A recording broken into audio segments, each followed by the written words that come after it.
Autocracy is contagious. It's one of those things that stop me in my tracks because, of course, it is so true. And no one knows that better than our very own Vaughn Hilliard. If the autocratic slide around election denialism had a beat reporter, it was Vaughn. He has seen this descent into lies and fiction being willfully and enthusiastically accepted as fact by Trump voters up close and personal on the road for many, many years now. His brand new reporting represents its logical but very dangerous extension. Take a listen. If Russia did take over Ukraine, would it give you any pause? I don't have a problem with Russia. I really don't. I have a problem with Ukraine. They're corrupt. I think that people are just ridiculous that they think that Putin's such this enemy. He isn't doing anything. He just wants back what was his. But he invaded Ukraine, killing thousands of people. That's fine. That's fine with me. As a veteran yourself, does it concern you at all that Russian aggression could move even beyond Ukraine? I don't think Putin's a problem. I think Zelensky's the problem. Why do you think Putin's not the problem? He's the one that invaded Ukraine and has killed thousands of people. Because Putin is trying to save his country from the likes of idiots like Zelensky and the elitists. You know, this administration is trying to start a war with Russia. Russia's not our enemy. Russia's not our enemy. Wow. It's chilling. It fits in. Those people weren't asking to have their voices altered or talking to Vaughn behind curtains, talking to him on camera. It fits in perfectly and alarmingly with our new series, American Autocracy. It could happen here. We are so lucky that Vaughn has agreed to help us understand how we got here. In the coming weeks, he'll be joining us with his reporter's notebook, his exquisite ability to cut through the noise that happens in studios like this one and help us understand what's actually happening in the country.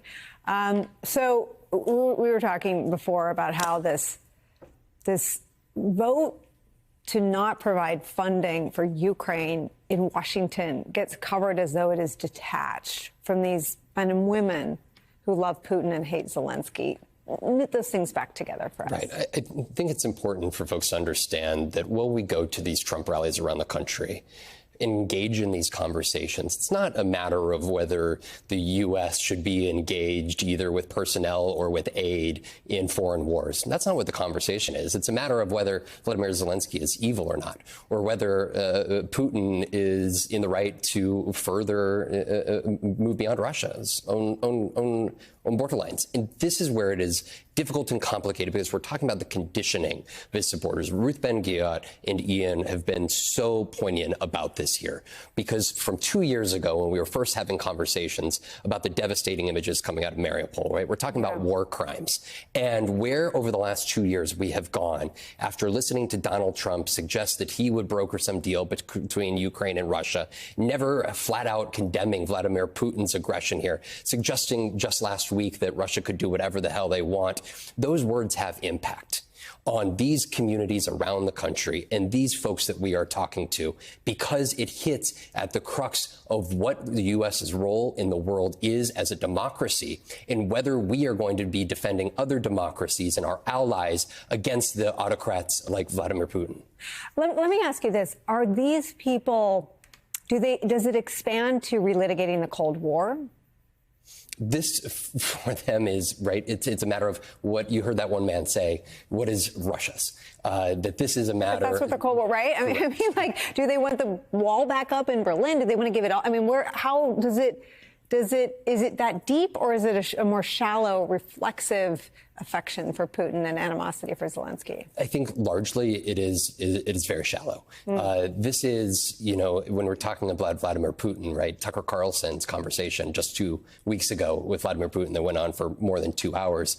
The number of folks that told me... Still going on, I heard. The number of folks that told me that they listened to it and they walked away more sympathetic to Vladimir Putin, that they understood where he was coming from.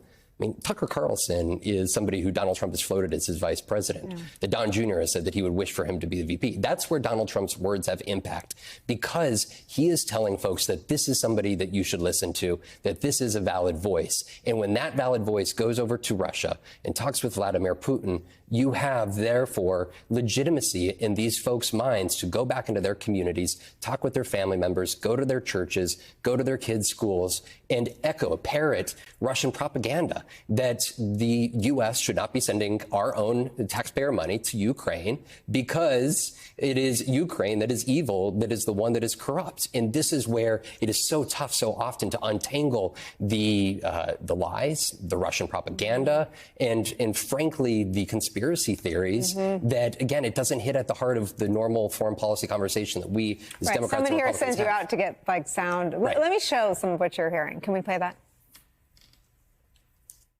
Does Russian aggression concern you that they could? Why not? Because I watched Tucker Carlson's interview. Putin don't really want to do anything. You know, I think that's old news. I don't really think that he wants to do anything. Do you think that Russia has ill intent towards the United States? I don't. No, I don't. After watching the interview with Tucker Carlson, I do not. What do you do? To my point exactly, the hardest part about these conversations is this woman otherwise seems like a nice human being. Producer Dan, who is shooting all this video with me, he's been traveling with me since the summer to go and shoot all of these interviews. We have not shown any of them till now here. This one was just last week. But producer Dan, he actually did 5 stints in Ukraine, working with our colleagues over there. For each one of those was a month.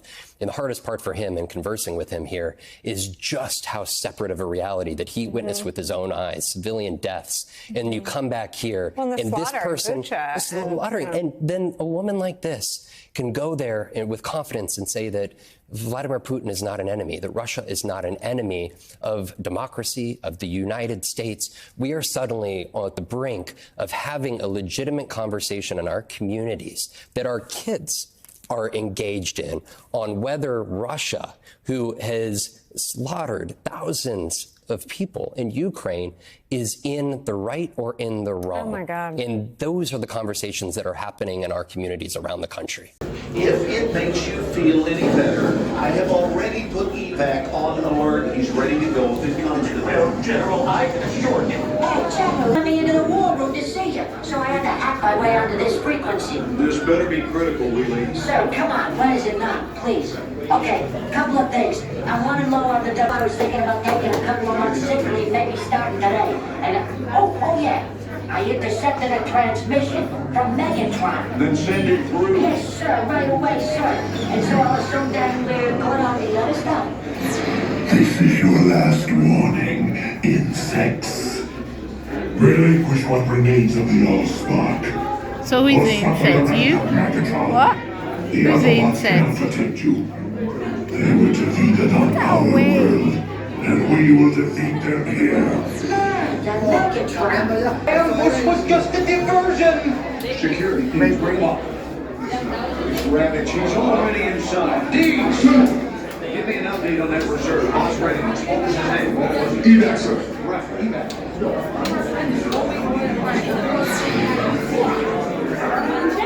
She's right in front.